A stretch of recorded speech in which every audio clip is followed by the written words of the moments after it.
Labrīt! Good morning, all the people and participants of the conference present in the audience. Good morning to our remote participants. We are starting the second day of our International Scientific Conference of the time of Duchy of Courland and Semigallia, a unique period in world history. And as we have some newcomers today, I would like to repeat some considerations and statements from yesterday.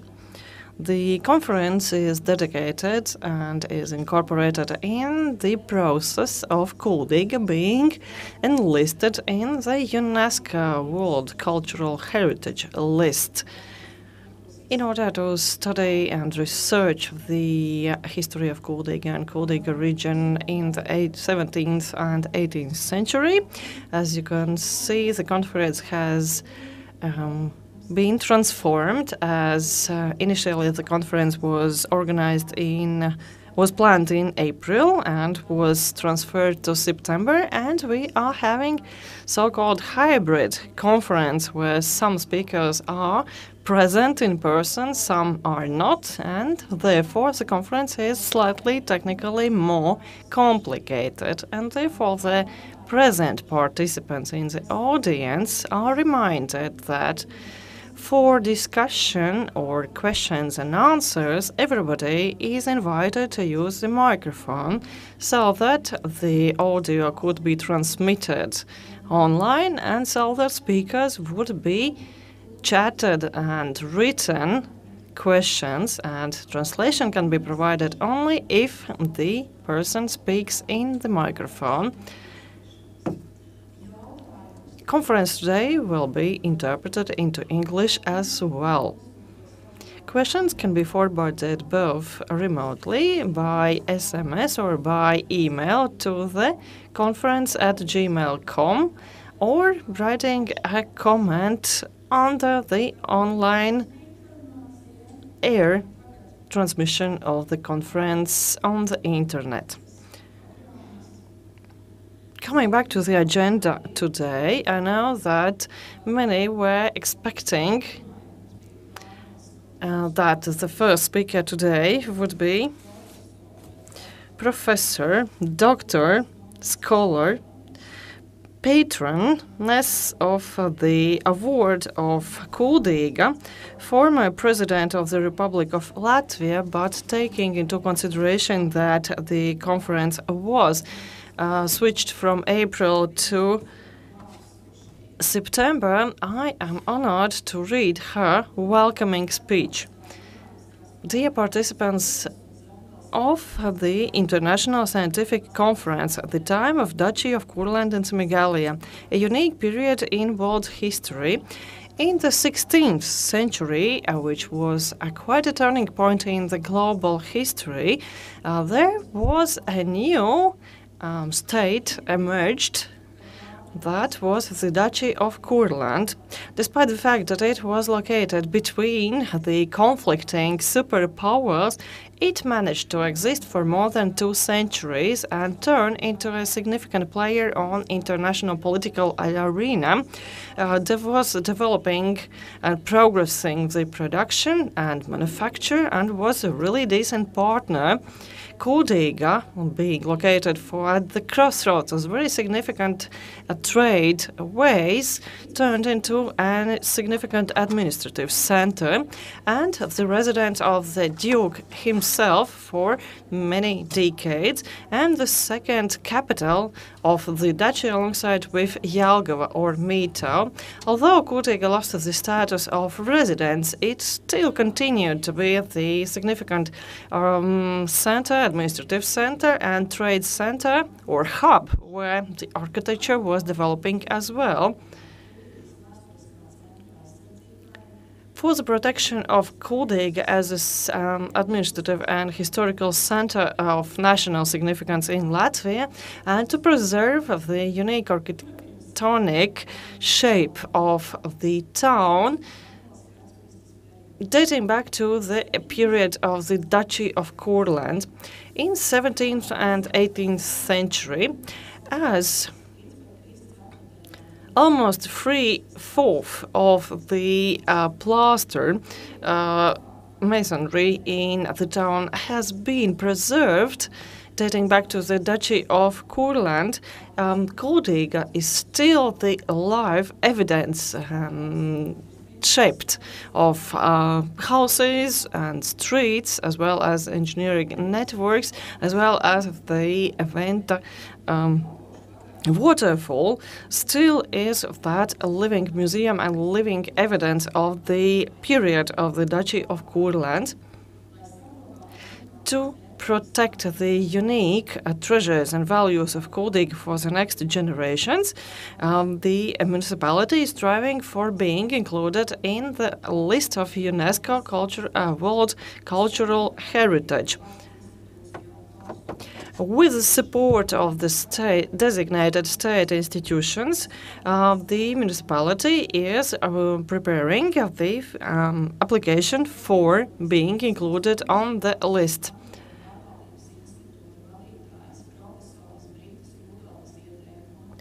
Upon the recommendation of the Brita Rutenberga, Kuldiga has decided to review the unique value of the urban environment, historical urban environment of Kuldiga in the context of the Duchy of Courland in the 17th and 18th century. I must admit that much progress has been reached, but there are so many subjects as well as topics not studied and researched enough. Therefore, it is really significant for the International Scientific Conference to present and publish the research made by many historians as well as scientists and researchers of other disciplines regarding the value of cultural phenomena and historical phenomena of Kuldiga in the world, and that will become a significant step for the preparation so that Kuldiga could be included on that list. I wish you really all the best in your future endeavors, Professor Dr. Vaira Vīķa Freiberga, ex-President of the Republic of Latvia from 1999 to 2007. Patron of the nomination of Kuldiga for the list of UNESCO. We really extend our gratitude to Her Excellency for the support she provides and will provide for Kuldiga on its way for application process. Now floor is passed to the moderator of the fourth session, Mr. Viesturs Zanders, Deputy Chair in Scientific Research, Center for Latvian and Baltic Studies, National Library of Latvia, Professor from the University of Latvia. Good morning. Let us reconvene our work, and without any delay, we can continue our International Scientific Conference, as today will be also very exciting, and we are expecting many very interesting and really full-fledged and comprehensive presentations on various topics. We will have 3 presentations in our fourth session, and speakers are really welcome to follow the time limit of 20-25 minutes, and so that we would have time for questions and answers, both written and oral questions being asked. And now floor is passed to Dr. Historia Marīte Jakovļeva, Senior Researcher, LNA, Latvian State Historical Archive, Institute of Latvian History at the University of Latvia. Welcome. Good morning. Jāatvainojās, es neesmu iesniegusi tulkiem. I should apologize. I haven't submitted my lecture to the interpreters, so the interpreting will be on spot, and then if I'm too long with my lectures, then please watch to me, because I have so much of materials, and I really want to tell you everything. And I have come to Kuldiga not so long time ago. I haven't systemized everything, and so not everything is put in very logical succession and order. And really, I have so many issues to put under investigation and research, but I will try to do my best. So Kuldiga as a residence and governing center for the Dukes of Courland. I should say that Kuldiga and the city of Kuldiga and its pace of living was determined not only by the daily activities, but also dependence on the activities of the Duchy of the Courland here, and whether Duke is here or he is absent. And as we know, in 1561, when Duchy of Courland was formed, the spiritual state of Livonia was turned into modern, and with that also the Gottfried Hitler, so together with order ceased to exist, and then everything became they became modern people of that time. So Duchy of Courland became secular. So first of all, it was Duke and his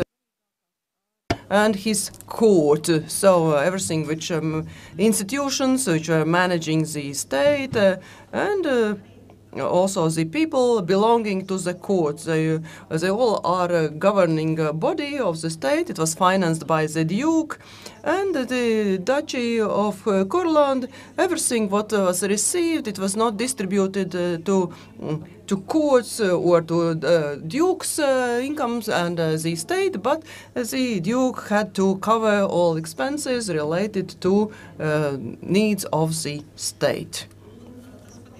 And actually, that was not a small burden, because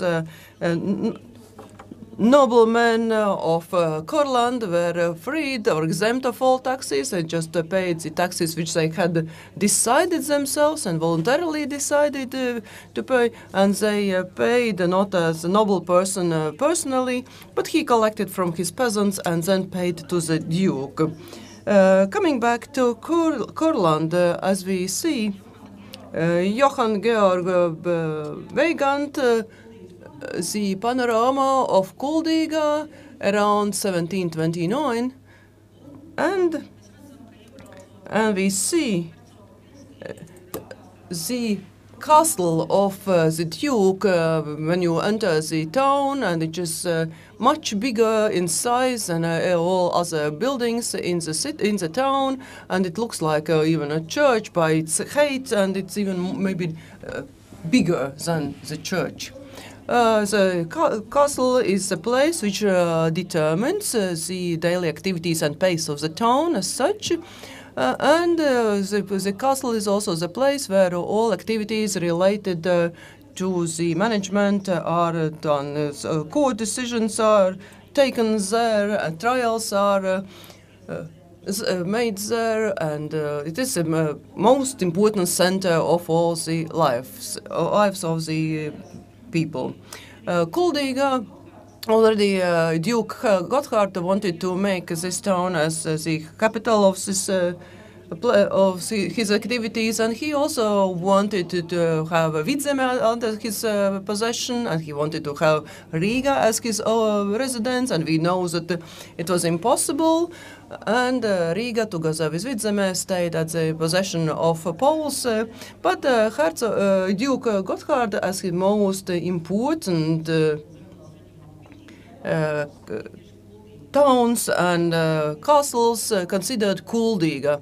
And in 1561, when he returned from marriage in Königsberg with his wife Anna, Duchess Anna, first of all they came to Kuldiga, And then here we see all the wedding party taking place for local noblemen, for for town citizens, and he is also accompanied by Holstein Duke Magnus and Prussian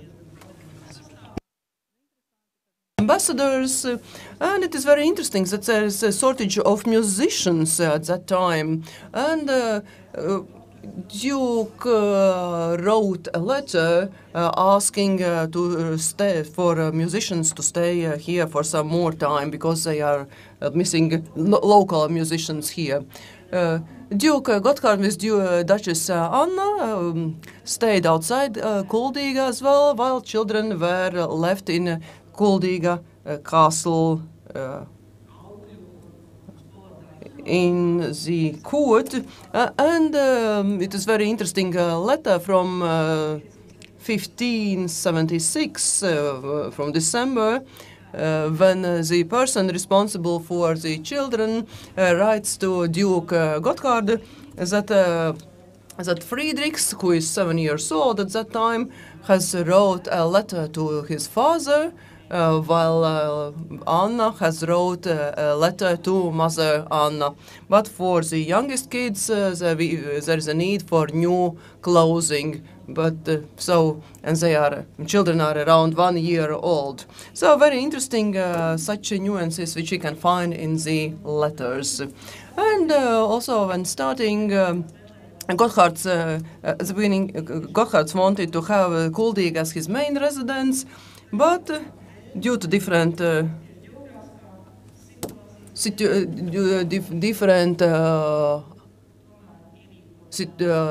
situations, and he decided to choose Jelgava his main residence. And in Jelgava they had also the graveyard of Cutler's family, and that is actually one of the features of the residence.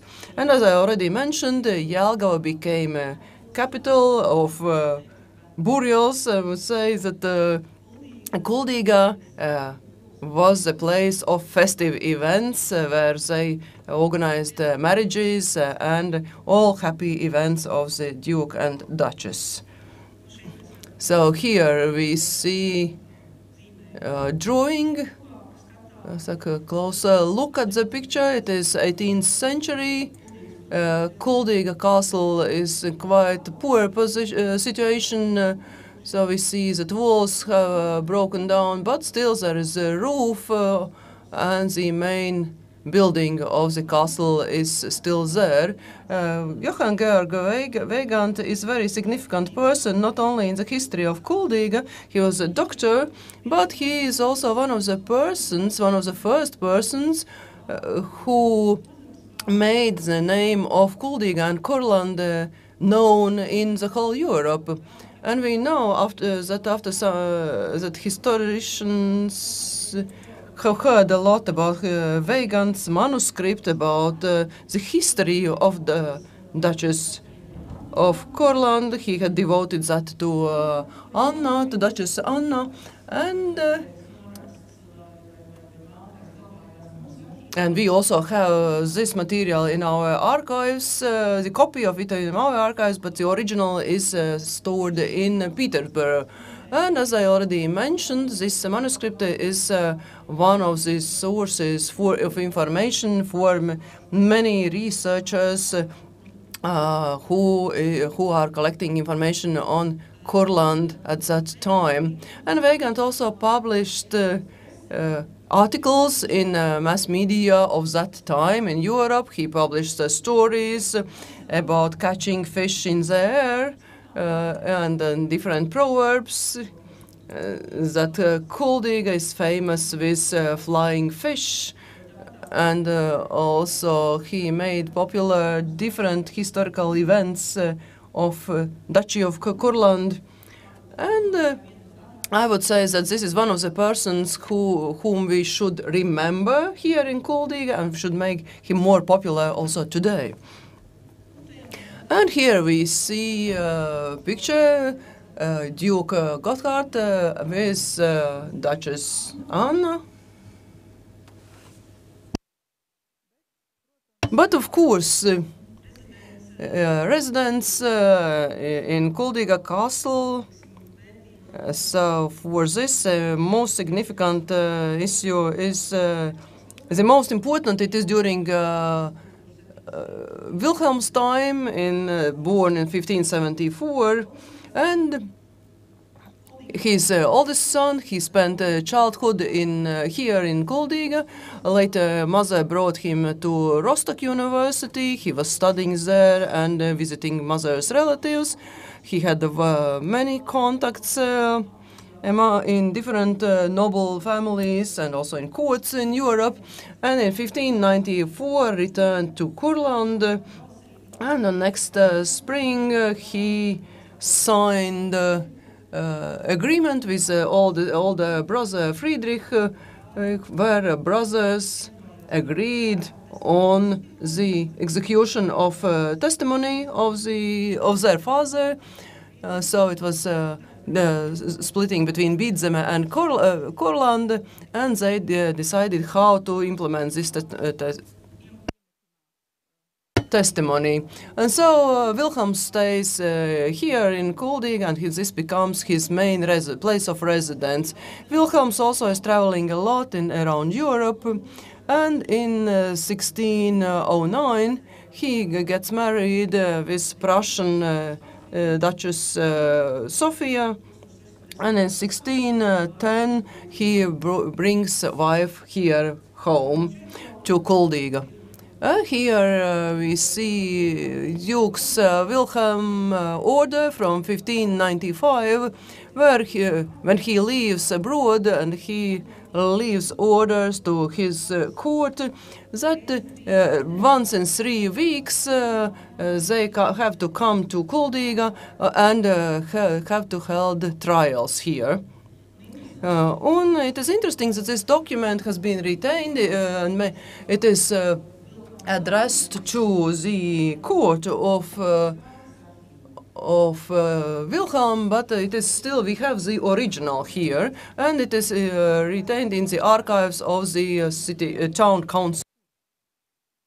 And and that is very interesting that to have such an original document. And here we see Sophia, who was born in Prussia in 1582, and she is the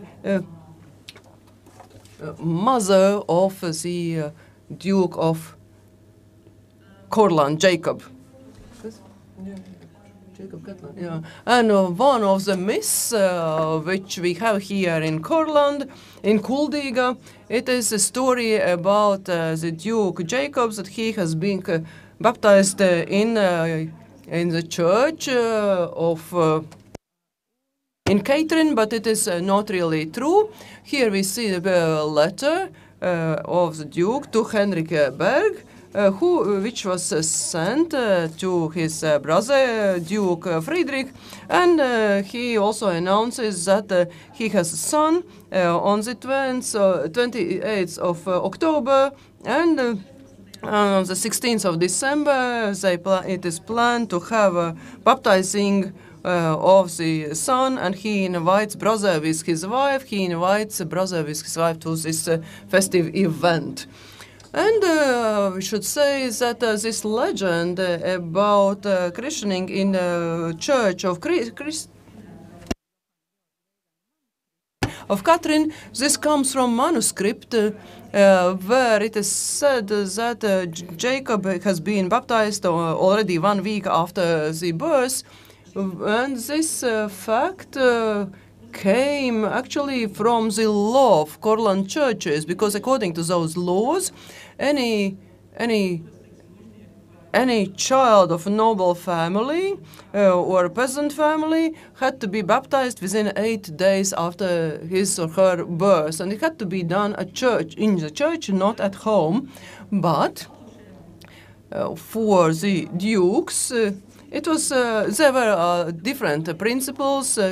Christening and baptizing and also funeral was event on the state level, and they had to popularize state, and thus different contacts were made during this festival or not so festival, those events. And of course it is impossible within 1 week to invite people to these events and to have them come.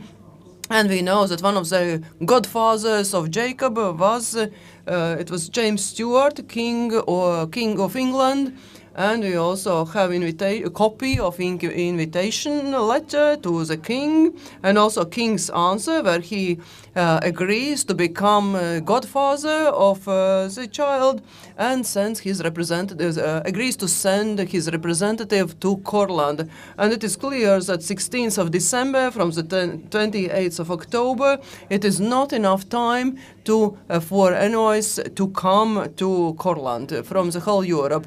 Unfortunately, due to the fact that Sophia died on the 24th of November, after childbirth, baptizing was moved for 1 week, for actually 10 days, and Jacob was baptized on the 23rd of December, and on 26th December was funeral of his mother. But we have description of the Sophia, of the funeral, of the order, procedure of the funeral, where the 4 organizers of the wedding, of this funeral, and the succession, how people are moving in this procession, and noblemen, and then it is coffin, and then again, Duke Wilhelm, and then all the other envoys, and so on and so forth. So all this procedure is described in detail, and also citizens of the town participate. And here it is copy where we see 16th of December, where Duke Friedrich is invited to come to Kuldiga. Here we see Duke Jacob and his wife Louise Charlotte from Brandenburg, and Duke Jacob, when becoming legal heir of the crown, also became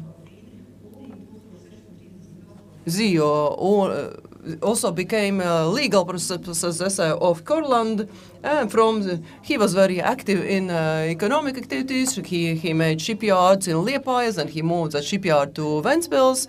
But in Kuldiga he started improvement of the castle, and in 1645, in September, he planned a wedding with Louise Charlotte. And it was planned as a first festive event and also a marriage ceremony was planned here, because all were marrying abroad, so everything was planned to be organized abroad, but also here. Duke Jacob wanted to have all guests here in Courland, but unfortunately, due to the fact that Danish, that there were queens of Danish queen and also Swedish queen, they were widows and they couldn't come to Courland, and for them it would be too difficult. Then the wedding party was organized in Königsberg in 1645 in October, but in Kuldiga, Duke Jacob brought his wife already after this festive event. Un jāsaka, ka hercogs Jēkabs I must admit that Duke Jacob also introduced significant changes in the castle, and Kuldiga's castle was documented very well, although the first inventory was written in 1673, which is preserved to nowadays, but the data on the construction work in the castle are found also in earlier documentation and evidence. There was a special manege built in the castle, as Duke Jacob really was passionate for horses, and his subordinates and servants also trained horses. Therefore, there was a manege, and also the stable where 72 horses of the Duke were located, as servants had separate stables. There was also a Bauhaus, but it has gaming arena was also built, but nobody actually knows what games were played or what tournaments took place there, and nobody has any evidence about that Bauhaus. Interestingly enough, regarding Kuldīga Castle, at least the only list I know, the listing and enumerating the paintings in the belonging of the Duke, which decorated the interiors of the Kuldīga Castle. As usually, documents state something like paintings were hanging on the walls and so on, but here we can see the list of paintings which belonged to Duchess Elizabeth Sophie, most probably, and was the list was written in 1776 as the Duke had ordered to take those paintings off and move to secure locked premises for safety. As Dukes of Courland, on one hand, was living in the castle, but they were traveling among their castles quite often, and a part of interiors were taken along. In inventory lists, we can meet such and find such data that Louisa Charlotte has come from Jelgava to Kuldiga and vice versa, taking the leather tapestry with her as well. So when she moved to, for instance, came to Kuldiga Castle, those leather tapestry were put on the walls and then taken off and packed and brought back to Jelgava Castle Palace. We have no data about that, but at the Museum of Tapestry in Kassel we can find such data and evidence, and tapestry have been bought in Livonia, in Duchy of Courland and elsewhere abroad, and were really very bountiful in decorations and patterns and colors, and of those tapestry have been very festive and also very rich in ornamentation. Of course, the list, the images and the sceneries or the types of paintings are not very descriptive. For instance, it just stated that it is a painting where a peacock has been depicted, or a tiger dog. When I was thinking what a tiger dog would be, would it be tiger or not? But it turns out that in late 17th century and early 18th century, that was a kin of dogs being popular at that time. It was a dog, but had the skin and fur was similar to a tiger's one. I can't imagine how that dog would look like, but there was a painting with a girl milking a goat, a naked girl or dressed figure, and there were 36 paintings listed in that list in total.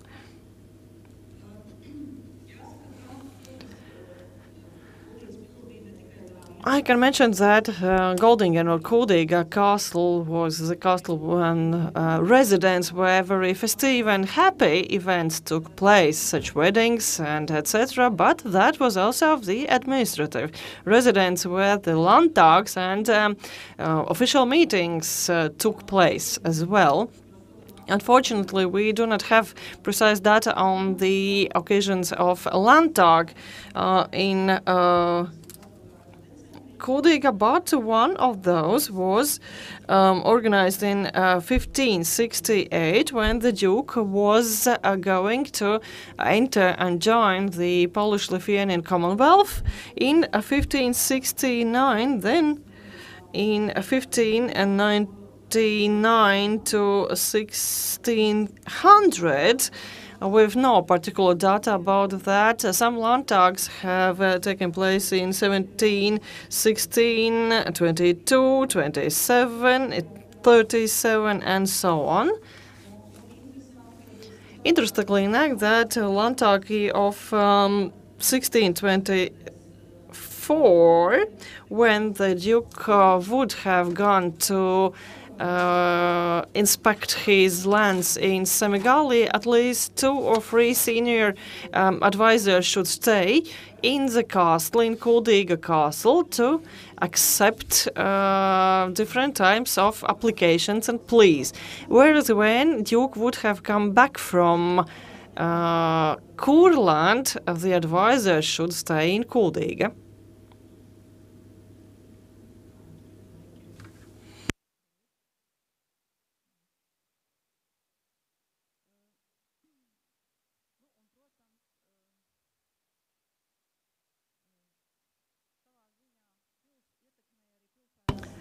Of course, the castle had an impact on the layout of the town as well, because garden was adjacent to the Kuldīga Castle, and as far as we have found, there have been apple trees mainly growing and cherry trees growing in that garden in the 17th century. I'm not sure about the years, but in late 17th century, reindeer garden or park was established, as we can see in the painting by Denfer. So that has been the territory of the reindeer park, as we can see. The author has drawn, and the castle garden has been also marked on the map. A reindeer garden was fenced, and I must say that reindeer garden was maintained, especially in 18th century, was quite challenging, as Swedes had not shot all the reindeer, and we have a very interesting letter from the commander of the castle that he has shot 2 reindeers and was forwarded that to the commander in Jelgava. And the commander of Kuldīga Castle reported to the commander of Jelgava Castle that reindeers had turned to be very smart and were hiding quite well, so that no more reindeers were shot, hunted, and harvested later on. Such letters were also sent to the government of Jelgava in 1700, 1709, with the requests of repairing the fence of that reindeer garden, as wolves were entering the reindeer garden and, for instance, in February had hunted 20 reindeers, and that was the damage made to the ducal reindeer garden. The forester was very unhappy. The commander was very unhappy about the forester of that reindeer garden or reindeer park, as he was only drinking around the town and did nothing about the repair of that fence, so that reindeer population for the Duke would be preserved and kept.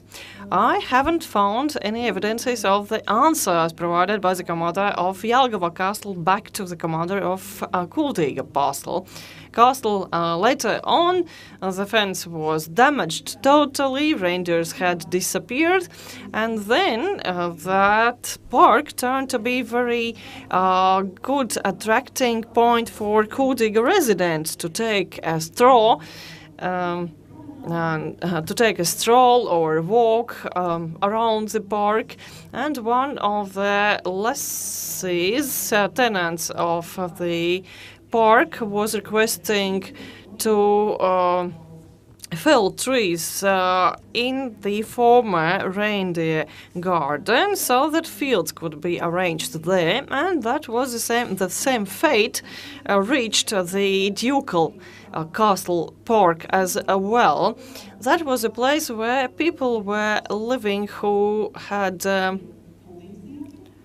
been Kuldiga residents, but on other hand they were exempted from town fees, Schlossfreiheit, from the castle duties, whereabout other Kuldiga residents were very unhappy, as it was the competition for Bürgerverschönerung, as stated in German language, as according to the town privileges, trade, artisanship, craftsmanship, and other privileged trades could be followed only by the residents who had been granted the rights of castle freedom, whereas other people did the same but did not pay any duties and taxes to the town council. And that dispute between the government of the Duchy and the town council really existed for up to the moment when the Duchy of Courland disappeared. Starting from the 18th century, residents of Kuldiga really forwarded their complaints to the Duke. For instance, one Latvian, Jacob, who had already had surname Bērziņš, calling himself. He was making and trading soap, shoes, and so on, but it was prohibited to him and to other Latvians because they didn't have that castle freedom. Apart from that, at the church, the church was common to noblemen and also to Kuldiga residents, and there was no clarity about who would be repairing the Church of Catherine, for instance, whether that would be the Duke or the nobleman of the parish. And then those noblemen considered that they would have really gathered the funds and built a completely new non-German church. One sermon at the church was held also in Latvian, opposite to the fact that a sermon should last at least 2 hours, and that usually was very prolonged, and Germans were waiting for their sermon, and that was usually delayed. Therefore, they were quite complaining about that and could not do their trade on a Saturday, as usual.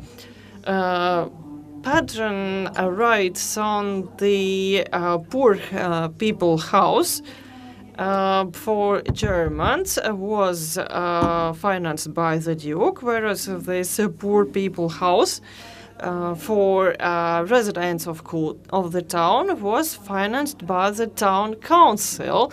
And so we can say that symbiosis on one hand, but on the other hand that was competition between the Duchy and the town and residents of the town. So the right of the Duchy, the separation of powers were not clear to the Duchy, to noblemen, and to Kuldiga residents. Therefore, that dispute or some disagreements always have existed. And that was situation with the Duchy of Courland in Kuldiga in 17th and 18th century. Thank you. Paldies, Marītei Jakoļevai. Thanks to Marita Yakovleva, who really is the leading researcher on the issues of Courland, and she knows very much, and she not only offers us different stories or myths, but also offers us very scenic views of that time. Do we have questions?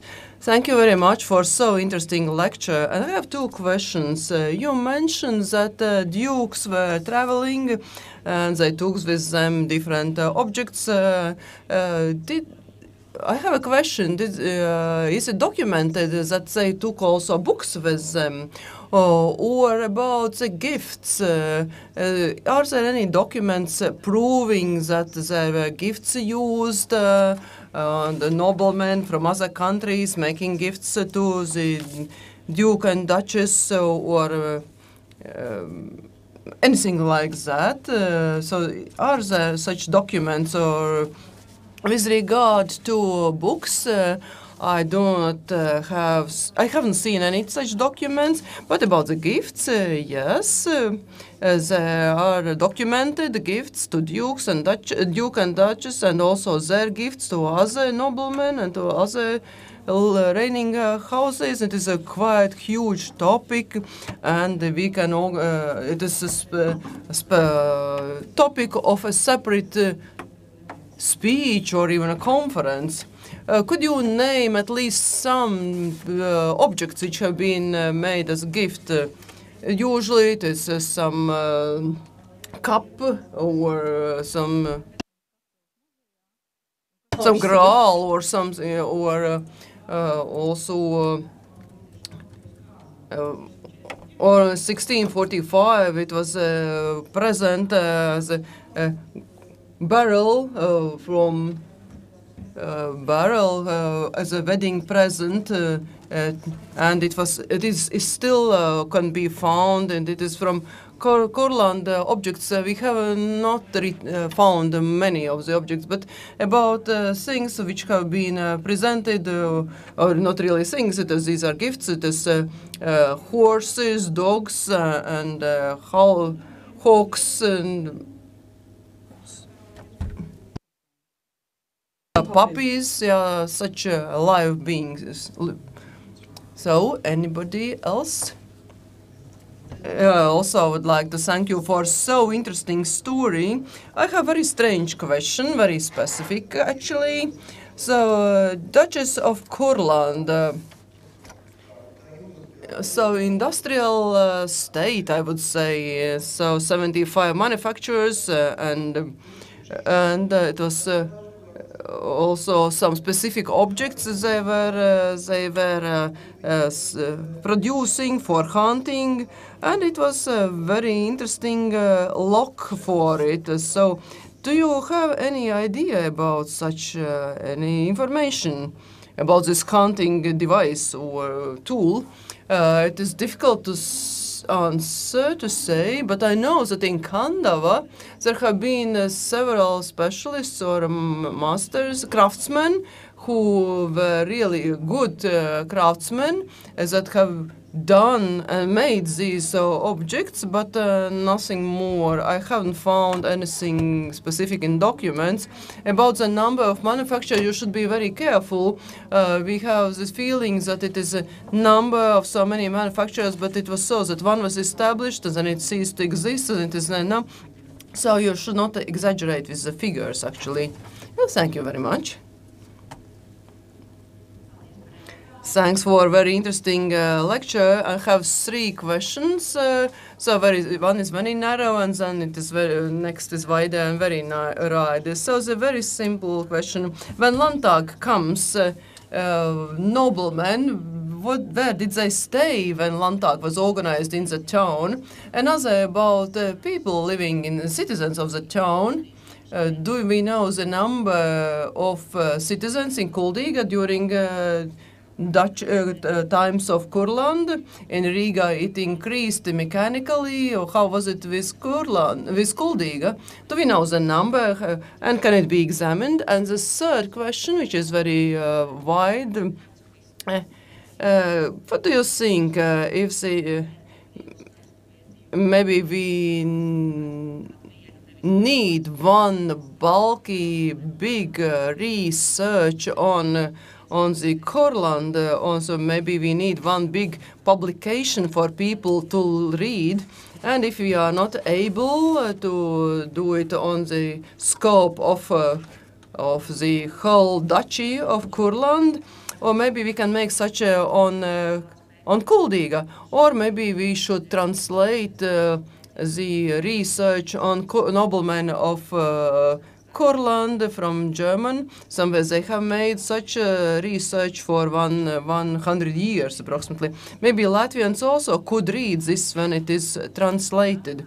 So, should we make translations of the books for people to know the history of Courland and Kuldiga, or should we make our own research? So, of course, we have many small articles, and people, if they want to know something, they read these separate articles, but we need a concentrated, nice history of the whole Courland. I will start with the third question. Of course, we would need such, but of course we have human resources, we have financial resources, and you know about the system which we have here. We have publication such and publication such, and it is enough with one line to get. So you can write something in foreign language and you get financing, but you can write many pages in Latvian and you do not get anything. So I think that we have to translate anything that relates to the history of Latvia. That should be translated into Latvian. So Poles have written many documents in France. Anne Sommerlath, which I actually mentioned, and also. It was, we had some problems with that publishing house in France, which they wanted much money, and the editing house Zinātne is still in the process. So we face different problems regarding translating these documents into Latvian, but of course it would be very nice to have these, yes. About the number of citizens of the town, the different figures mentioned, they are number of houses, of households. In 1635, we have 4 districts, and the district, then it is one master of the district, and it has been 144 living houses and 2 empty places. But then the question is how they counted these buildings, or should it be people just in the main building, or it was also the other surrounding smaller buildings, and then the number of spirits. Of souls, or are these just men, or including children, or is it also those having the freedoms of the castle, or it is approximate figure. About the increase of the number, then actually I cannot say whether it is birth or mechanic increase of the number, but it is the fact that Kuldiga suffered different natural and other disasters, especially epidemics and fires, and Kuldiga was burned to earth within 2 hours. There's 40 buildings destroyed, and fire is quite common at that time. Yes, well, if we speak about these landtags,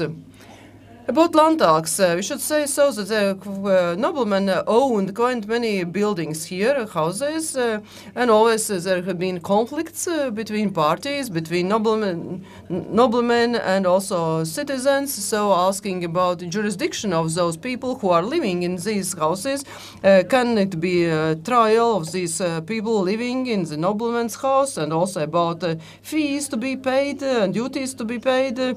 But Kuldiga stands out thought among other Courland towns that starting from the second part of 18th century and the beginning of the 19th century, Kuldiga is a place where noblemen of people come in autumns and winters, and they really came in big numbers, and then they have different parties and balls, and the Schlippenbachs also mentions that he has participated in a mask party with 400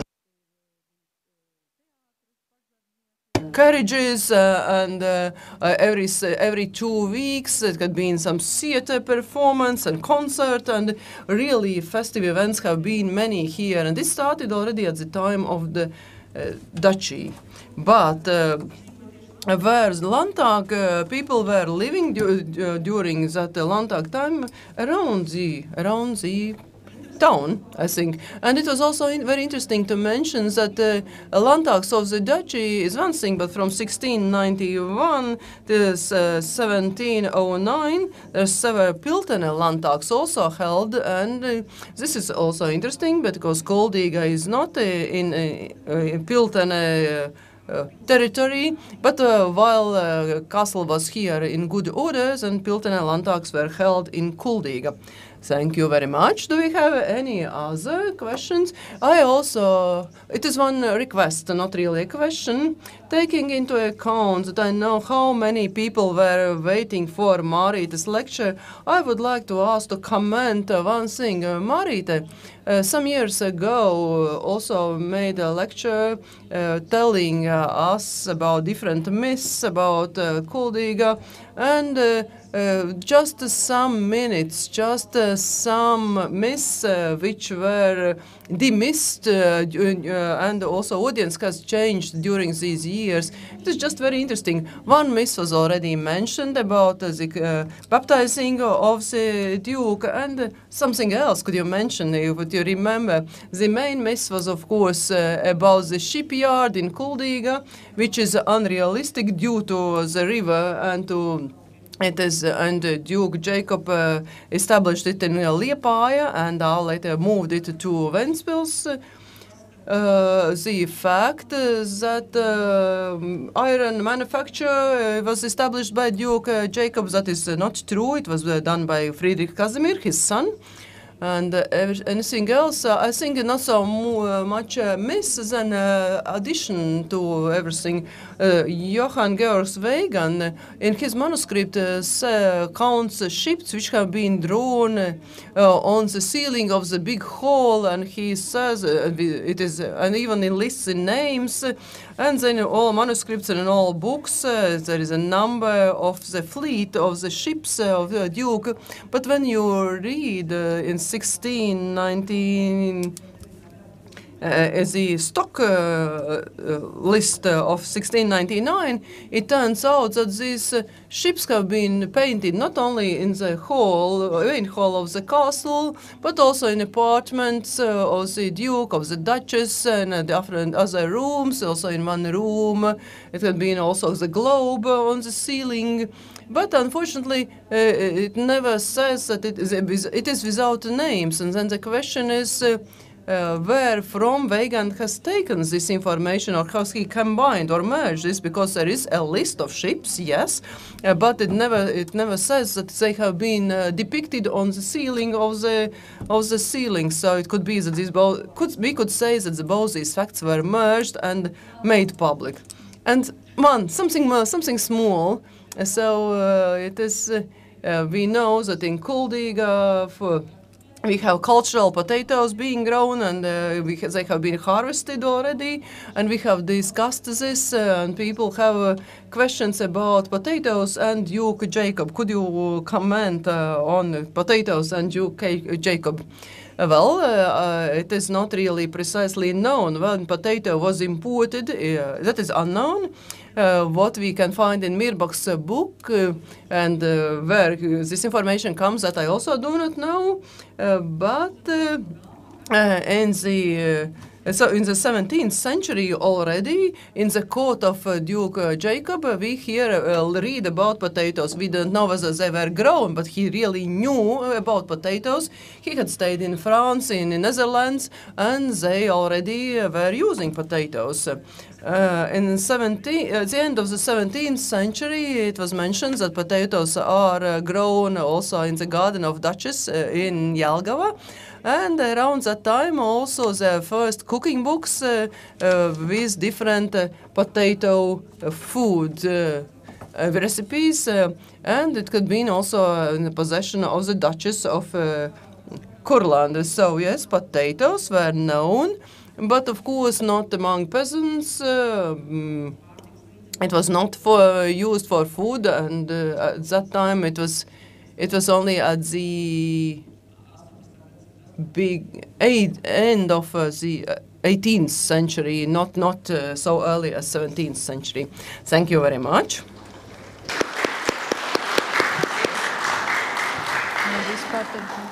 Nākamā priekšlasījuma temats ir liecības par Kurzemes. The next presentation is dedicated to the evidence of the Duchy of Courland and Semigallia in the architecture and town planning of Kuldiga by Dr. Jana Jakobson, head of the building authority of the Kuldiga regional government, chair of the executive board, ICOMOS Latvia.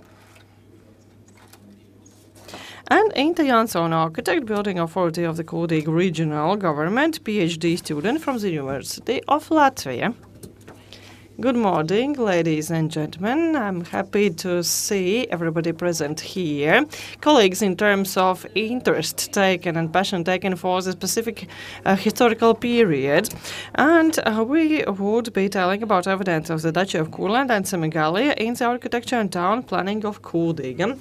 The previous research carried out by the historians and professors by outlining the history of the Duchy of Courland in the history of Latvia, but when it was clear that such a detailed research would be needed for Kuldīga regional government to file that application, we were planning and carried out a very comprehensive and detailed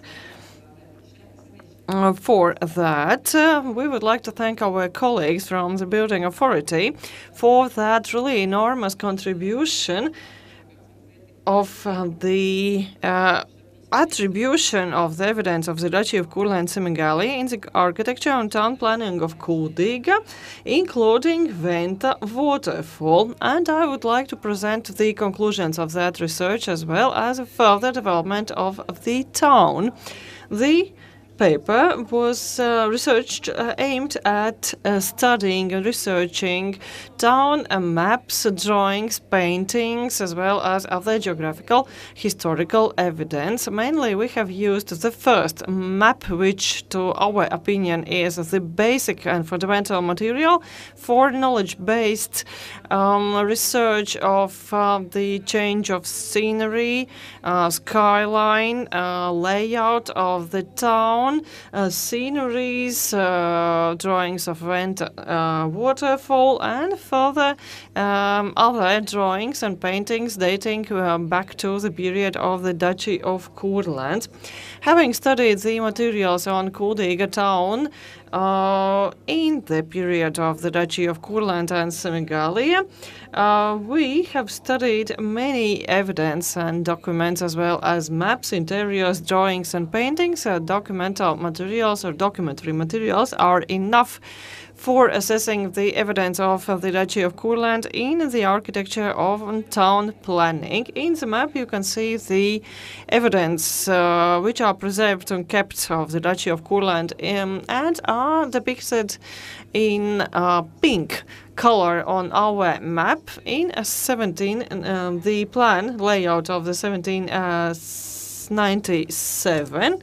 As mentioned by the previous speakers, that situation layout is slightly different, but of course the map looks different as well. Regarding methodology of research used, we have mapped in detail various elements of urban environment. For instance, the street layout and the water body direction, which was kept up to 18th century. The map shows various streets of categories, crossings across River Venta. In late 18th century, the motorway or the carriageway established in late 18th century already. There have been also cross streets and perpendicular streets or ways or paths which have been turned into streets. Currently, this street currently is a pedestrian street, but of course in the times of the Kuldiga castle that was also a carriageway as well. In the picture you can see Kalna Street, which was prolonged up to Baznīcas Street alongside with Alexis River, which was separating and isolating the castle part where the former and ancient Kuldīga castle was built and was located. Although the cover of and pavement of the streets have not been preserved, the land or the soil or uncovered carriageway and street is considered to be quite okay for the streets or for the paths outside the town. Streets have more new pavement and cover made, but you can see that in urban environment the nature of the urban environment is not changed much, and where the asphalt which was covered and installed in a Soviet period, we can see and we consider that it should be that historically relevant cover of the street should be replaced back and restored. We can see the squares depicted in a light blue color. Places or plazas have been allocated or have been established at the strategically important places in the town. For instance, at the church, at the town council, at Rathaus, and our town council square and market square have been preserved in the unique and original shape as they had been established in the period of the Duchy of Courland. In early 18th century up to nowadays, this square is donated and presented to the Kuldiga residents and visitors, and it is not a parking place anymore, and that historical shape has been restored. With the town expanding, the initially named streets after and according to the direction where to that street had led has not been preserved.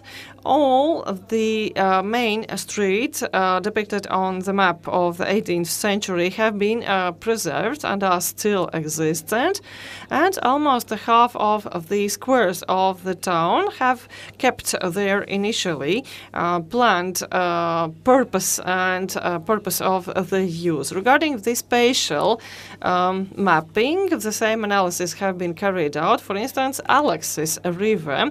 Alexis River crosses the town of Kuldiga and was quite architectonic and constructive element of the town, dividing it in several parts, and it was established or connected with the water mill located on the branch river of River Venta, falling into Venta River after the waterfall.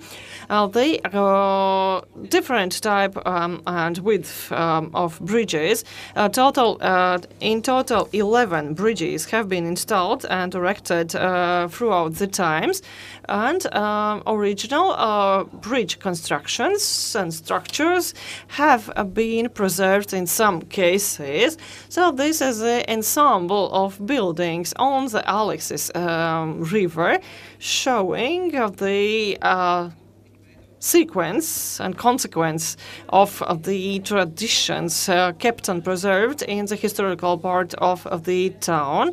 Of course, vent waterfall have been depicted and drawn in all the drawings and paintings and visit cards and cards drawn and depicted in the 17th and 18th century. The river at that time was more of economic and household needs, and quite often was depicted with fisher baskets placed near the Went river waterfall, and also for other different economic purposes. We had the former castle park and garden with some remains of the previous landscape when the castle existed. Regarding the layout and structure of the town, according to the old plan, so we had water body of the town, River Venta, Alexis River, as well as scenery and landscape elements with terrain, graveyards, and a bank of the river. We have two water bodies, almost more than one half of initially existing water bodies are still existent nowadays within the territory of Kuldīga town, and the bridges across Alexis River have been preserved at the same number.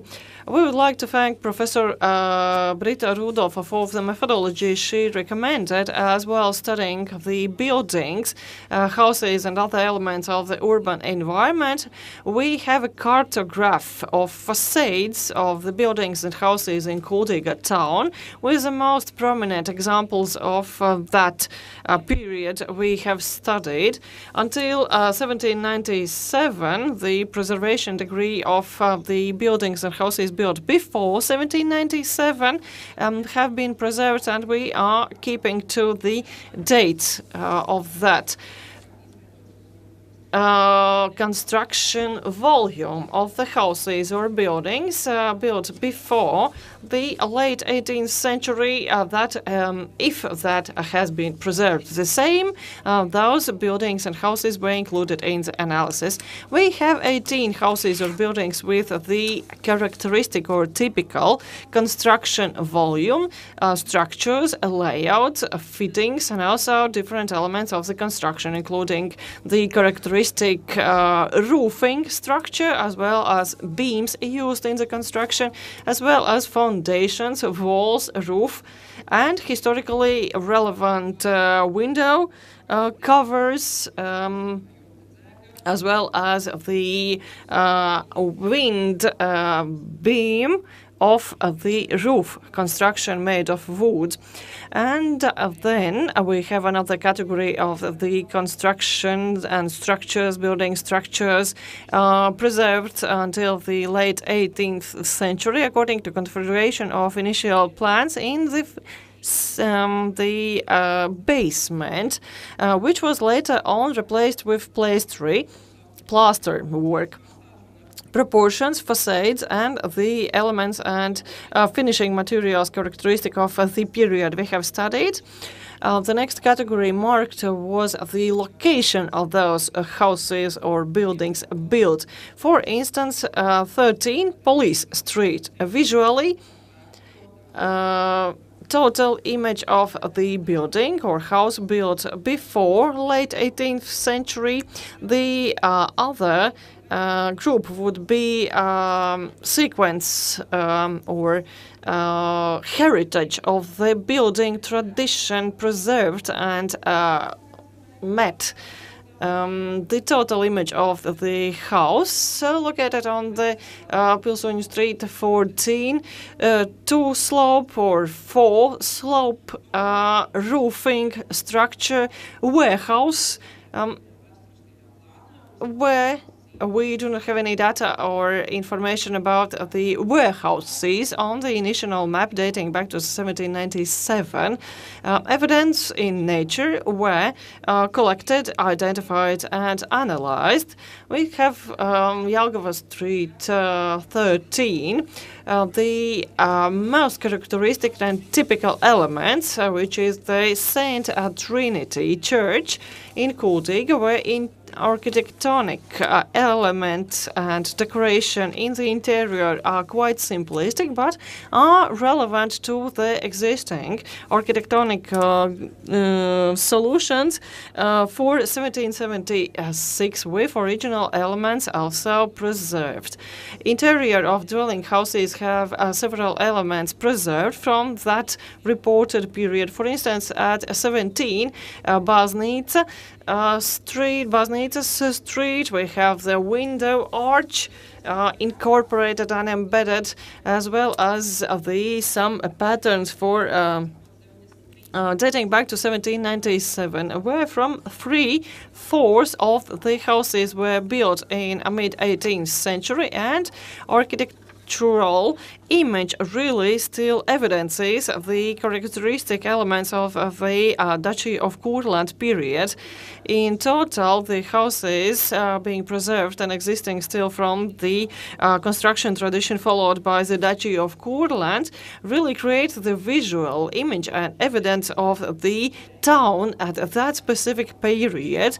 Now we can see the map with water bodies, streets and houses located in the town. But of course, another issue is how we are analyzing the town spatially. What are the sceneries and sceneries of the town from different directions, coming, for instance, from Jelgava, from other towns of that period, and what the sceneries and spatial environment looked like. Based on the historical images, for instance, that the St. Catherine's Church was the vertical dominant in the town skyline, or the crossing across the Venta waterfall, and so on. So you can see the historical images which were used under the methodology recommended by the professor, as well as archaeological polygons for archaeological research on the police street, where the first marketplace have been placed and located, where we have discovered some ancient proofs as of the coins dating back to the mid-17th century, as well as the archaeological studies and prospecting on the former streets, with fragmentary work done on the former marketplaces. We have studied for archaeological purposes the pavement, the interiors of the inner quarters, carriageways, as well as other evidence characteristic of the Duchy of Courland. Regarding the surroundings of the town, it is really important that both the center of the town carriageways, as well as the houses and sceneries and landmarks located outside the town would have been studied. For instance, directions of carriageways or streets leading to different directions dating back to the 1798, by summing up and compiling and analyzing the map dating back to 1797, that the main streets and main crossings of the streets and ways depicted in that initial map are really coinciding with the existing layout of the street, and Kuldiga and the streets of Kuldiga have really preserved the streets and direction for communication between Kuldiga and Ventspils. Regarding the household or secondary forms, where we have chronologically younger and newer buildings dating back to the late and mid-18th century, form Martinsala, which is now located in the territory of the town and is artificially separated by a dike for passing by the Venta waterfall. ways, forest stands, cemeteries, household buildings throughout the time and period of the Duchy of Courland are really showing the direction to other towns, and more than a half of the secondary buildings as well as farms have preserved the initial names, as well as separate forest stands correspond with the situation depicted in the initial map. And my colleague will tell what happened with the material up to nowadays. Es savu stāstījumu Hello, I will start my story by offering to you everything from the very beginnings of the town and what can be dated back to 12th century. And at that time the town didn't exist, but of course it is a settlement. In that settlement on the hill or hill village, it is an oval type fortification.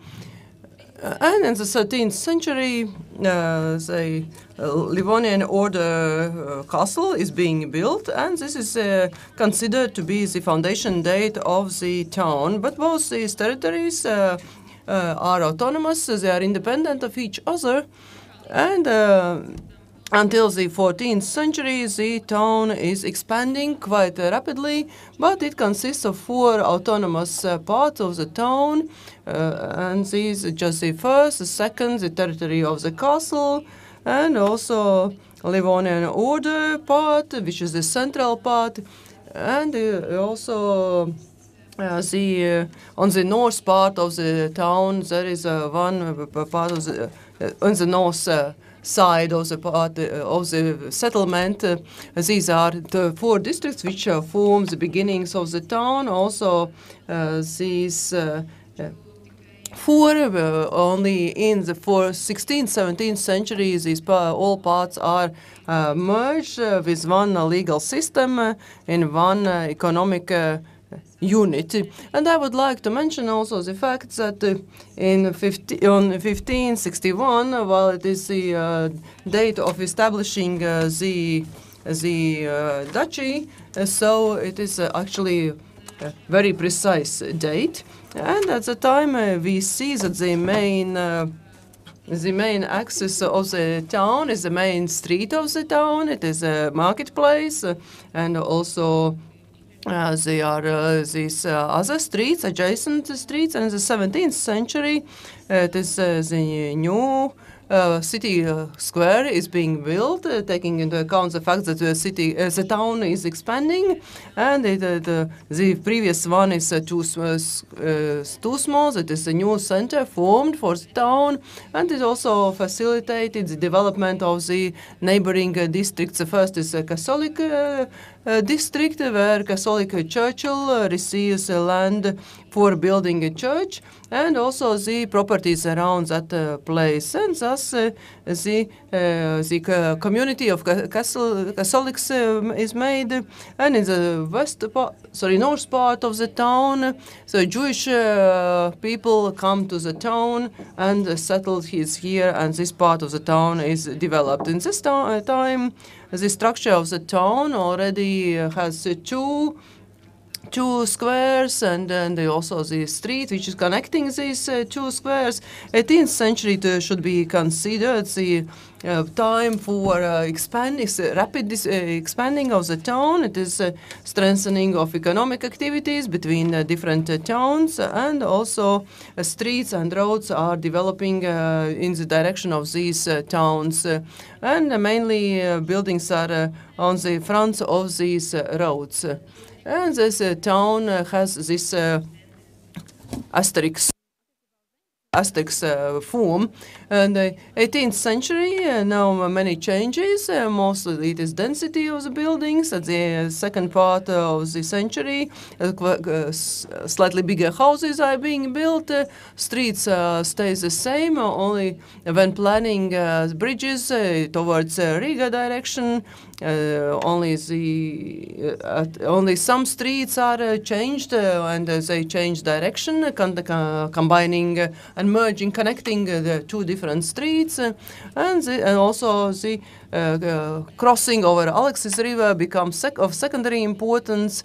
And then also the new street, which is right now Skolas Street, that is made across the Alexis Street. But by developing industry, these connection places become very important.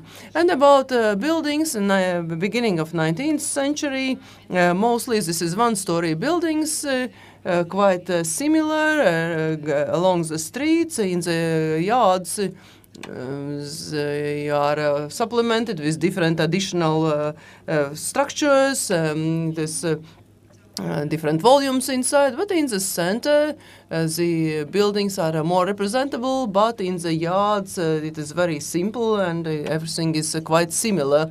With regard to 20th century is dual century, and at the beginning of the century city, it is still this system of two parks, two squares, and the main street, but at the same time also Liepāja Street takes significance. It is also Liepāja Street now. And at the beginning of the century, it is planned that this historic center is too narrow for the traffic, and there's plans about a new marketplace, which is now Pilsēta Square, and it is really made, and it is quite modern for that time.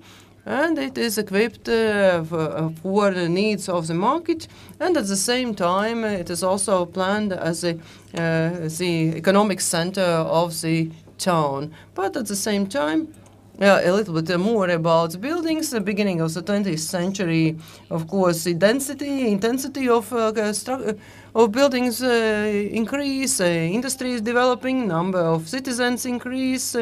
Mostly rent houses are being built. On the first floor it is a public function, sales trading place or shop is planned. On second floor is more for residents for living. Also public and administrative buildings are being built. About peripheral buildings, we see dominating first one-floor buildings, traditional shape, mostly for workers. Shapes are very laconic and very simple, but at the same time we see that this really supplements the different elements of the construction. It is really with interesting details. Second part of 20th century, that is mostly marked by Soviet times, beginning of Soviet times, and during World War II, this town didn't suffer so much, but these two dark spots you see as empty places also now. This was ruined during the war. It is a park of 1905, so the place where Jewish community lived. This is now improved, and it is really a green place of the town. It is a park. And the second one is where we have part from different districts disappeared, so it is rather impossible to renew these places, because streets are crossing this place, and it is a modern crossing already there, but still there is possibility to improve this zone and to improve this, also to retain historic value and to retain this tradition. Of course, with time, different industrial objects have come to the town. The largest is factory Vulcans, which is not existent anymore. But the rest of the buildings, they are not so active in industry, but they retain that character. So it is craftsmen, people. So could you pass to conclusions? Yes, and quickly and shortly about conclusions about the development of the town. So street network has been formed starting from 12th century, merging and uniting different parts of the town, starting from 12th to 14th century. So Baznīca Street or Church Street has retained its importance until the 20th century. On the 20th century, it is supplemented by Liepāja Street, leading to in that direction. And 20th century makes characteristic changes to this town because it's higher buildings and they are built instead of previous buildings, and it is quite successful supplementing of the existing structures. And due to war activities, the historic center has not suffered a lot, so we have quite many retaining buildings, and also protection status and a lack of resources has helped the town to maintain these historical buildings. And it is very easy to read that every development has been merged with the previous structures. And development plan and succession of these you can see very well in all structures and buildings of the. So also in the plans of 20th century, I will show this. So it was planned to have different parks around and to have also place for building and built in a street development, and this development was both implemented in modern times, but still these zones are continued to be used as they were at the very beginning.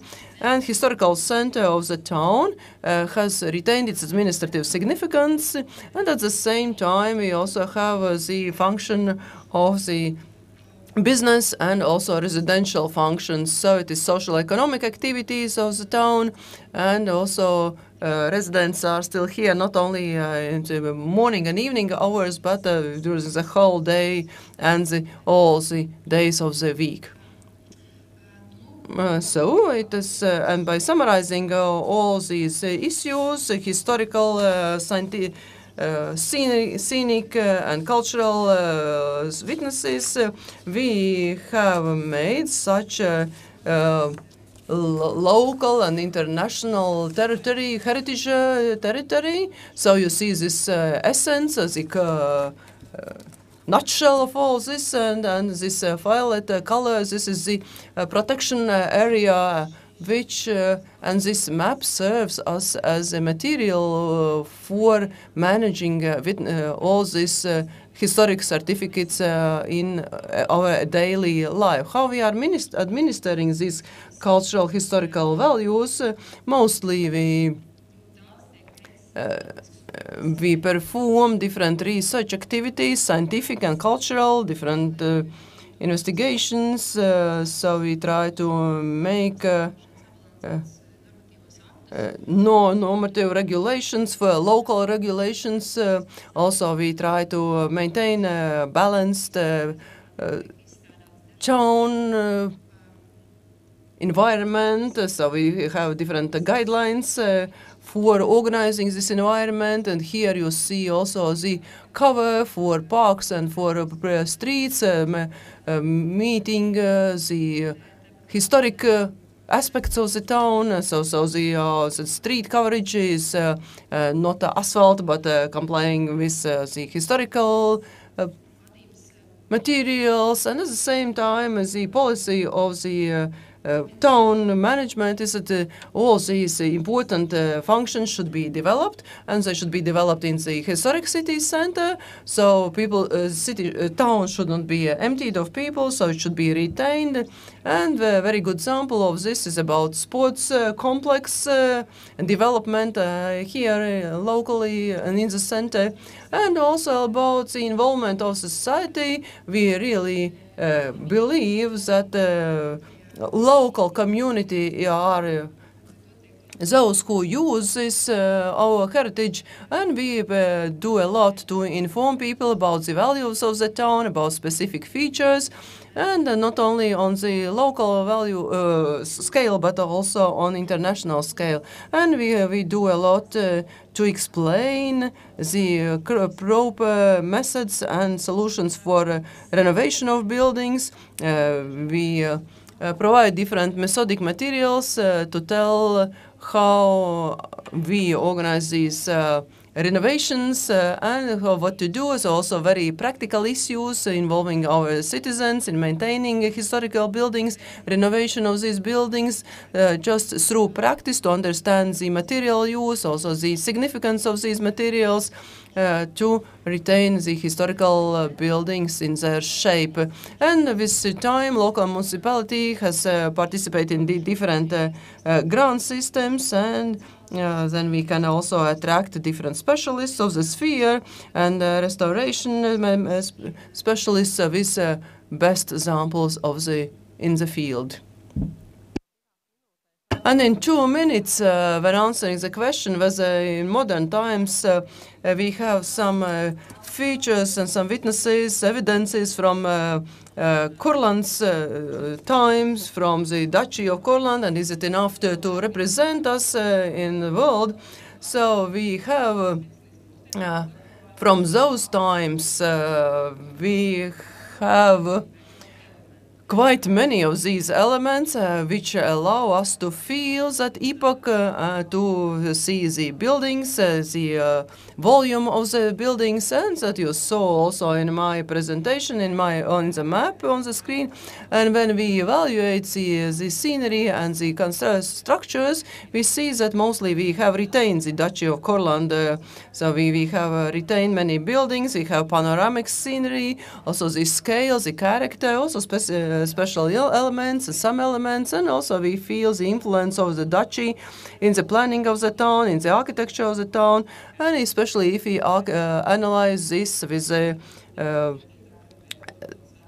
plan of the Kuldiga town from the times of the Duchy. The town has been developed through times, also maintaining this fundamental features of that time. And in general, Courland, Semigallia Duchy, through the 200 years, it is very, very important for cultural heritage of the whole world and in Europe. And in historical center, we see a very bulky present of the evidences from this time. Thank you for your attention. And this is just very short when retelling these examples of our historic witnesses. Do we have any questions? So maybe formulated, not formulated, maybe ideas? Very short. Do you have, or to what extent do you have construction permits from Kuldiga, and how fragmented is that heritage? Construction plans, construction permits just for specific objects, for bigger buildings, but not from the times of Duchy. That is just the first plan which we see, and separate drawings. Those are from later times, from 19th century, beginning of 20th century. So then we have construction plans. As far as I know, we do not have such witnesses of that time, just the plans. Maybe Daiga or Zanda knows anything more, but no, we haven't found such documents. Do you have any other question? Written or maybe later we have.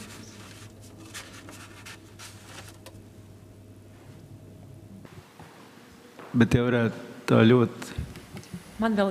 So I have one more question. I couldn't manage, so Ilga Trenče-Huntinger, and I have a question about bridges. In this presentation, so we couldn't see the development of bridges so well and the history of bridges, because from time to time the bridge existed also in times of Duchess. It was connection to Riga, to Prussia, so from Riga to via Kuldiga to Prussia. So could you tell a little bit about the bridge? What happened with the bridges in that time?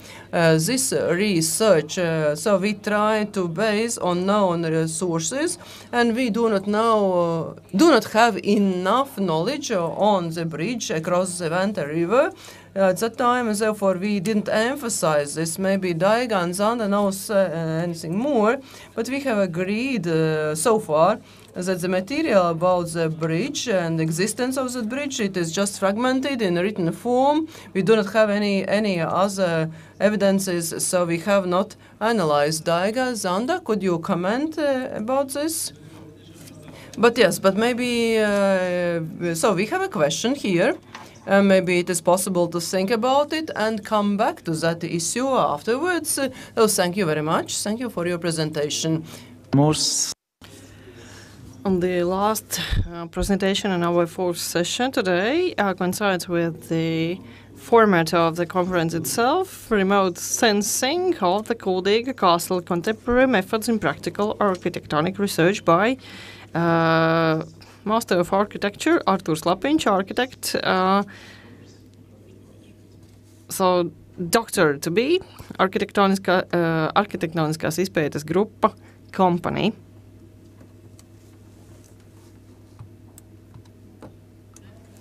While speaker is approaching, so please do not hesitate if you have any questions, so please write them down or send them in writing.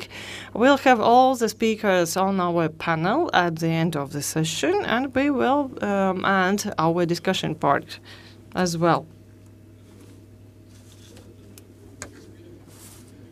As we have heard from the previous presentation, architectural prospects as well as sensing was carried out on the evidence of the Duchy of Courland and Semigallia and term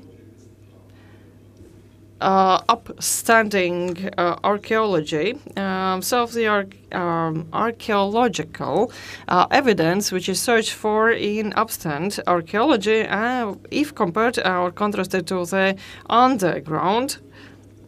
And I would like to tell about that in the context in the case of the Kuldīga Castle. There's only a small part of the top part of the castle remains have still be preserved and found, as of the Kuldīga Castle was devastated and destructed during the northern wars. The construction supplies of the remains of the castle were used by the residents of Kuldiga, and instead of the castle remains of the town, park and garden were established and erected. As we can see, as we have seen in the previous presentation, by compiling the current and previous research and carrying out the low terrain upstand architectural and archaeological research, we were able to identify the eventually recoverable or discoverable elements of the underground structures, and by compiling historical data as well, it is possible to reconstruct in theory the image and the volume of the Kuldiga Castle by using modern virtual visualization methods. The history of the Kuldiga Castle has been carried out for several times, and one of the first, the local researcher Wolfried Fraunhofer Trey, 1886 to 1961, was carrying out that research based on the contrastive analysis of historical images of the castle, his research and investigations in nature, and separate archaeological prospects he has prepared in 1934 and supplemented the first and currently the only reconstruction of the image of the Kuldiga Castle for the first time, depicting the situation as of 1680. Here, that research really evidenced the deep knowledge as well as deep plunge of the author and interest about the history of the castle, and the study of the fragments partially seen from the underground in the first third of the 20th century, and especially seen from the coast, from the bank of river Venta. In nature, the research and study and archaeological investigation of the castle began in early 20th century. According to the incentive of the Kuldīga regional government and order, the several research and investigations have been carried out in 2002, as the historical research and investigation, as well archaeological, geophysical, archaeological, and aerospatial investigation of the location of former castle was carried out. In 2016, of the lists of inventory of the Kuldiga contour of 1342 were published and translated in 2014. Archaeological fixation was continued in the course of the archaeological supervision of the restoration of the streets adjacent to the former place of the castle by fixing and recording separate fragments of the fortification and the foundation of the castle found underground. By comparing and contrasting the historical data and images with the terrain of that specific land plot and the conclusions of the previous research, it is possible to make spatial contrast or compilation and sensing of a 3D model of a former Kuldiga castle. Historical images of the Kuldiga castle depict that as a process of destruction in drawing dating back to the late 18th century shows a part of interior castle, inner castle, being preserved, and the external wall, north and east wall, with the north gate tower in the significant amount still preserved. Gradually, the images show the destruction and remains of the castle in the beginning of the 19th century, and the scenery of River Venta as of 1830 shows only the remains of the castle only. And schematically, designation of the location of the castle we can translate as and interpret as the castle square, Schlossplatz, and is shown in the oldest plan of Kuldiga dating back to 1797. And the Schlossplatz, or the castle square, is partially measured and partially reconstructed by the drawing published by the Bernhard Schmidt. We can see the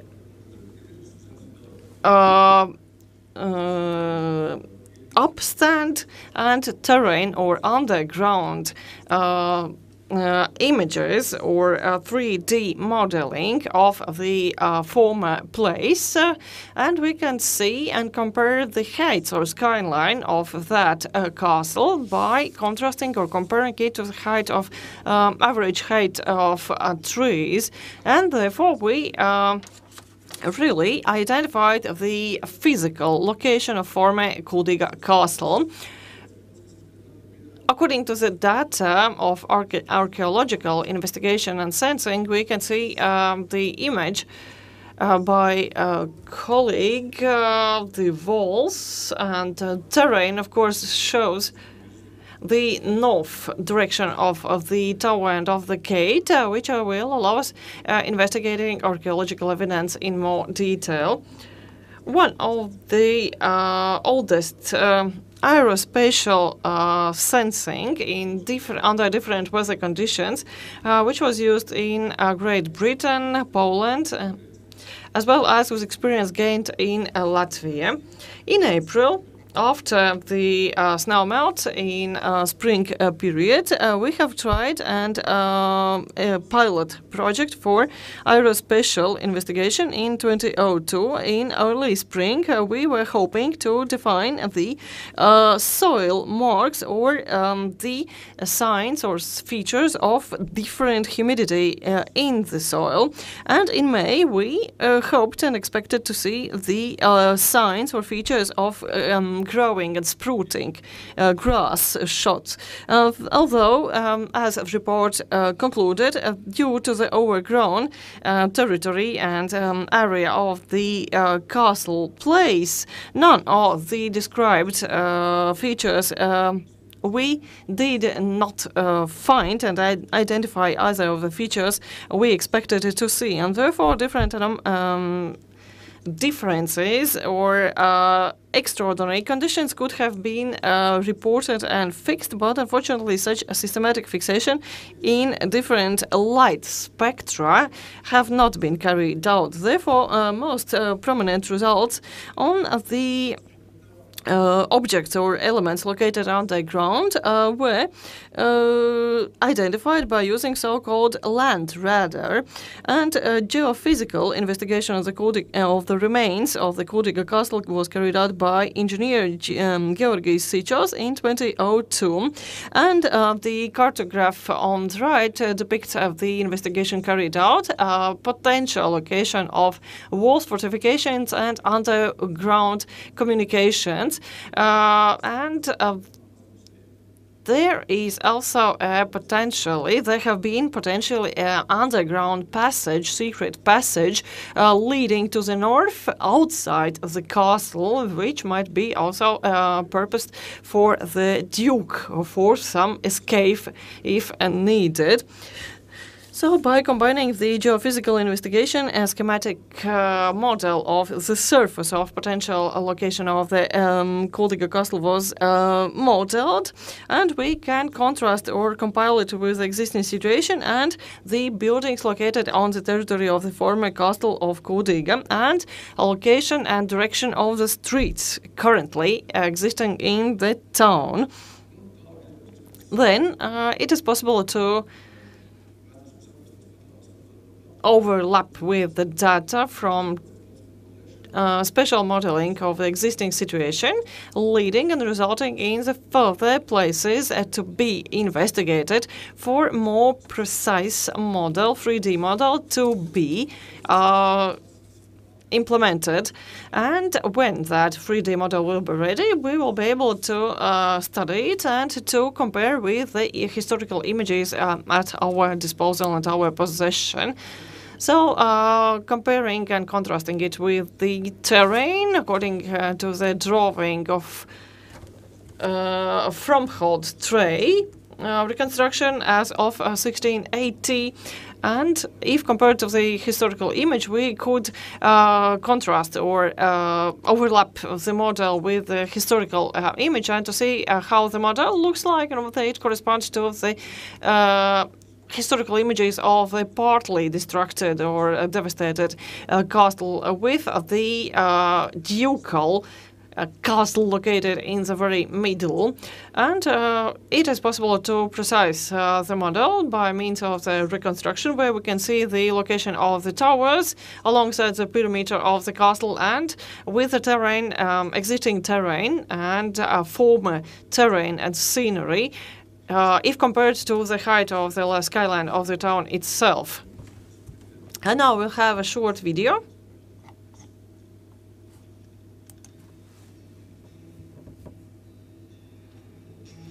Remote sensing of Kuldiga castle.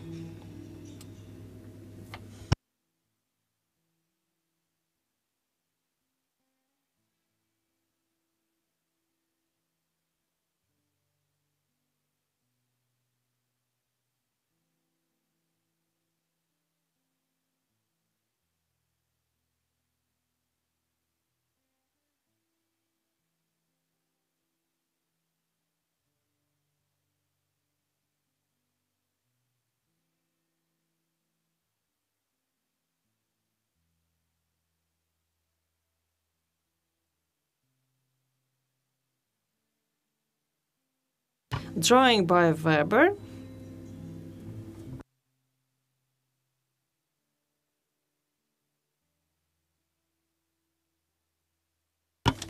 Drawing by Schroeder of 1809 with the remains of the castle.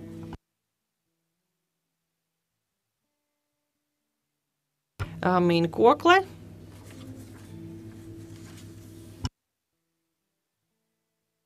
from Beltray of 1934, reconstruction of the castle.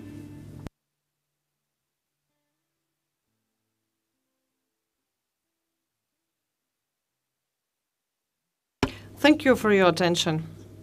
Thank you so much.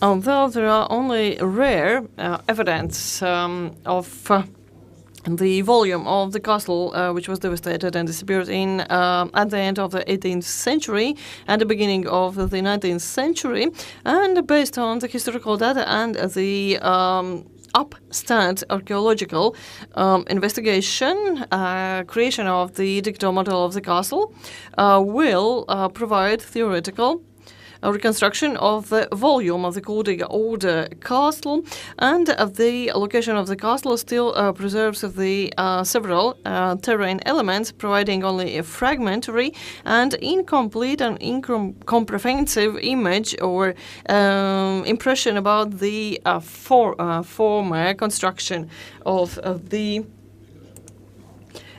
plaster, as well as the fortification, and the well thought and targeted explanation of the existing fragments at our disposal would improve the integration of the location of the castle into the urban environment of Kuldiga town, and would provide the grounds and justification for the further investigation. Any questions to the speaker? So the audience is so impressed. No, not so impressed as not to ask the question. Thank you so much for a very interesting presentation. Yesterday we have discussed about that, and I would like to ask. I have seen 3D modeling in France, in Burgundy, with the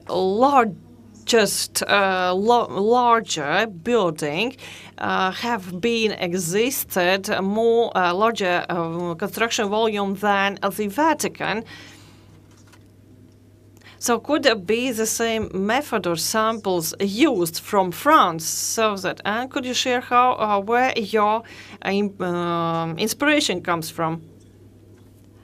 So well-thought reconstructions and 3D modeling have been used in many places around the world. So in Vilnius there is one castle which is reconstructed by discovering, opening up the foundations, and that a castle was actually reconstructed virtually, similar to the Blackhead's house in Riga, where the foundations were opened, but actually the information found and evidence found in the foundations only cannot provide the full picture and image of the sometimes existent building. This is an opportunity. Sensing is an opportunity to see what we cannot actually see, but we could imagine that.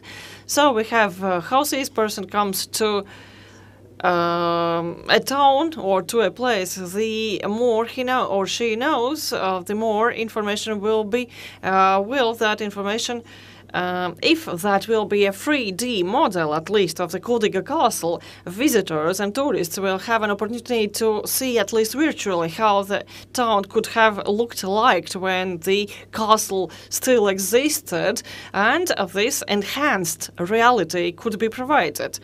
And these are really methods, and this is what we can do about the location of the Kuldiga castle. For better navigation and impression about the town. Thank you. This is really tangible model as the town developed alongside with the castle. I have 3 questions actually. What is our famous castle cellar, underground basement? Or the second question is, what would be the territory of the investigation, or most probably the archaeological, underground archaeological discoveries, openings, and would not be recommended at that location? Could you use light scenery to the castle? Of course, that should be introduced. I will start answering from in the opposite direction. Yes, of course. It is clear that we will not be constructing a duplicate or replica of the castle again, but that enhanced reality or 3D modeling and adding another layer of cultural and architectonic layer to the existing situation, so that at least this 3D model would be an opportunity to imagine that castle being there again. So projections, visual projections, holograms and so on, there are very many different methods how that 3D model can be integrated into our scenery of Kuldiga town. And that story of the castle would be told. I have mentioned the investigation or research methods, having studied the directions of the research and study about the location of the castle, as the archaeologist Juris Jurkans did, for fixing and recording those anomalies. If we cannot see something by eye, we can use equipment and tools. So human eye sees some contrast, but devices regarding the differences or deviations from the norm can be sensed by special devices and equipment which we can use for investigation. Of course, that technology exists. In CESIS, there is an Investigation and Research Institute which uses such methods already. Secondly, archaeological investigation open or underground is not possible, but in this castle there are really targeted research and study in specific sites or points where from not only information and data about the structure and construction of the castle is received and obtained, but also about plantation, about vegetation, characteristic of that place. And that is very comprehensive and a very multifaceted study of the archaeological soil and terrain, as well as vegetation and all the conditions which could have impact and influence on the underground fragments and remains underground. The terrain and the place of the castle really evidence about the galleries that have existed and had been built in the complex or ensemble of the castle. And what about old idea of Kuldiga residents that everything should be exposed by archaeological investigation, to have a glass roof or glass construction above, so that could be really showed about the Duchy of Courland. I think that Kuldiga, what we have seen yesterday and today, and we'll see, glass would not fit the historical and archaeological image and soul of the town. So Kuldiga is beautiful enough. It is actually perfect, and we cannot add something, something like a foreign body on that. I understand that we have one short question. I have a question about the legend. There are many legends about underground passages. Under the river went a waterfall to St. Catherine Church. I know that there are suspicious basements on Courland Street, where is the Ark arc-type ceiling in the basement, and there are evidence about some passages. Are these legends true?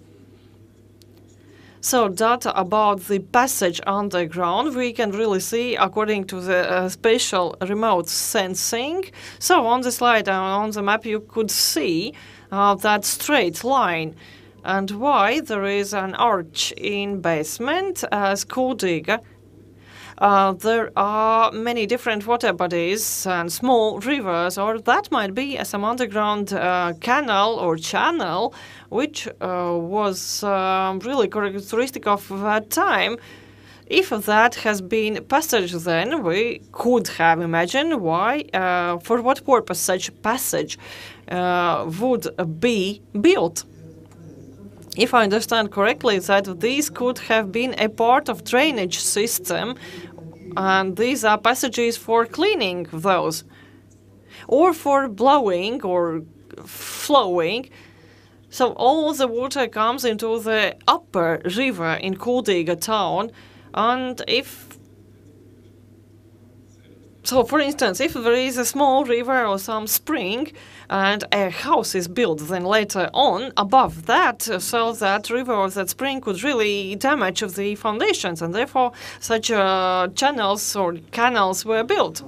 Thank you. Thank you all the speakers for their presentations and for participants of the audience. And our remote participants, we could also thank Mr.